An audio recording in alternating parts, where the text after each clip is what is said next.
The arrest was broadcast across 17 star systems. On the steps of the Iridian orbital court, armored enforcers surrounded a single human male as if he were a living superweapon. Grav-bind cuffs locked around his wrists, suppressor fields hummed at full power, and a crowd of diplomats, journalists, and onlookers watched in horrified fascination. The charge scrolled across every public holodisplay. Crime. Abduction of alien royalty. Subject. Elias Marrow, human civilian. Victim. Princess Lyriel of House Thesar. The galaxy collectively gasped. House Thesar was one of the oldest dynasties in known space, a lineage that predated faster-than-light travel itself. Their heirs were sacred figures, protected by fleets, laws, and traditions older than most stars had names. To kidnap a Thesar royal was not just a crime, it was a declaration of war. And yet the accused human did not struggle. Elias Marrow stood calmly as the enforcers pushed him forward, his face tired rather than afraid. His dark eyes scanned the crowd, briefly locking with a figure seated behind a translucent energy screen, Princess Lyriel herself. She was unharmed, unrestrained, and staring at him with an expression no one could quite decipher. The trial began within the hour. The prosecution laid out its case with ruthless efficiency. Surveillance footage showed Elias piloting an unregistered human vessel away from the Thesar capital world.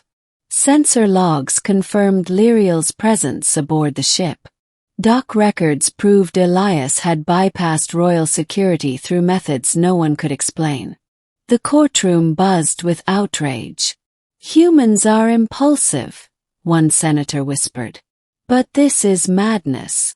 When Elias was finally allowed to speak, he simply said, "I didn't kidnap her." A wave of derisive murmurs followed. Princess Lyriel, according to Thesar law, was not required to testify. Royals were above such proceedings. Her silence was interpreted as confirmation of trauma, a sign that the human had broken her will.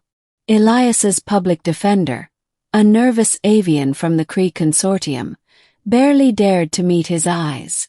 "This is hopeless," the defender hissed. "They'll execute you by stellar disintegration." Elias nodded. "I know." The court recessed while the judges deliberated preliminary sentencing. Outside the chamber, the galaxy's media spun the narrative into something monstrous. Humans as predators, humans as thieves of culture, humans as reckless upstarts who dared touch the untouchable. No one noticed when Princess Lyriel rose from her seat.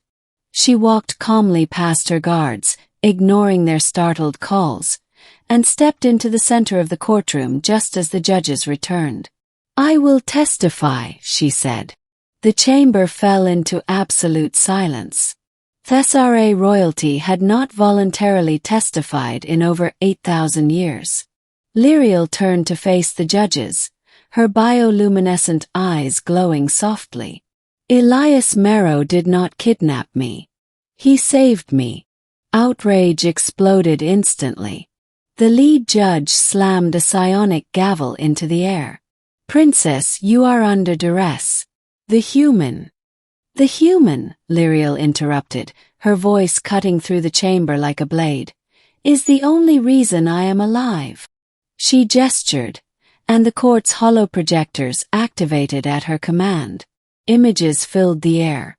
They showed the inner sanctum of House Thesar, a place no outsider had ever seen.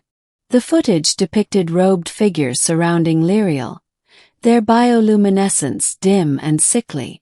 "They were going to sacrifice me," Lyriel said quietly. The galaxy reeled. They called it tradition, a necessary offering, to stabilize political unity during succession. I was to be dissolved into energy and redistributed among my rivals. Gasps echoed through the chamber. "I fled," she continued, "but royal law forbade me from seeking asylum. Any who helped me would be executed. Her eyes shifted to Elias. He was a cargo pilot. I collapsed near his ship, injured and hunted. I begged him not to help me. I told him what it would cost. The footage changed again. This time, it showed Elias in his cockpit, listening silently as Lyriel explained everything. His hand shook. His face was pale. Then he spoke. "I don't care who they say you are," the recording played. "No one gets to decide you die because it's convenient." The court watched as Elias powered up his engines and launched. Alarms blaring, royal interceptors in pursuit. "I tried to stop him," Lyriel said. "I told him the galaxy would hate him. He said something I did not understand at the time." She looked directly at the judges. "He said, 'That's fine. I'll live with it. You deserve to live too.'" Silence followed, heavy and suffocating. Elias finally spoke again, his voice hoarse. "On Earth we have a concept called consent, another called asylum, and another called wrong. I don't care how old your traditions are. Murder's still murder." The judges conferred in stunned disbelief. Political analysts across the galaxy scrambled as the implications set in. If Lyriel's testimony was true, and the evidence was irrefutable, then House Thessare's traditions violated multiple interstellar charters. Humanity had just exposed a royal crime. The lead judge rose slowly. "Elias Marrow," they said, "by interstellar law, you are acquitted." The words echoed like a shockwave. "And," the judge added, turning to Lyriel, "Princess Lyriel of House Thessare is hereby granted sovereign asylum under Terran protectorate law." The gallery erupted. Human embassies were flooded with messages. Some furious, some grateful, many afraid. For the first time, ancient powers realized something terrifying. Humans did not fear tradition. They did not bow to titles. They would burn their own reputation to save a stranger. Weeks later, as Elias prepared to return to Earth, Lyriel stood beside him on the docking platform. "You ruined your life for me," she said softly. Elias shrugged.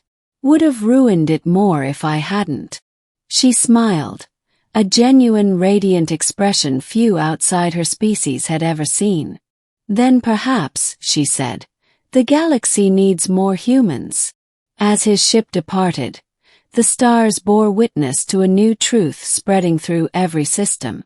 Never mistake humanity's kindness for weakness. They will defy empires to protect a single life. And that terrified the galaxy more than any weapon ever could.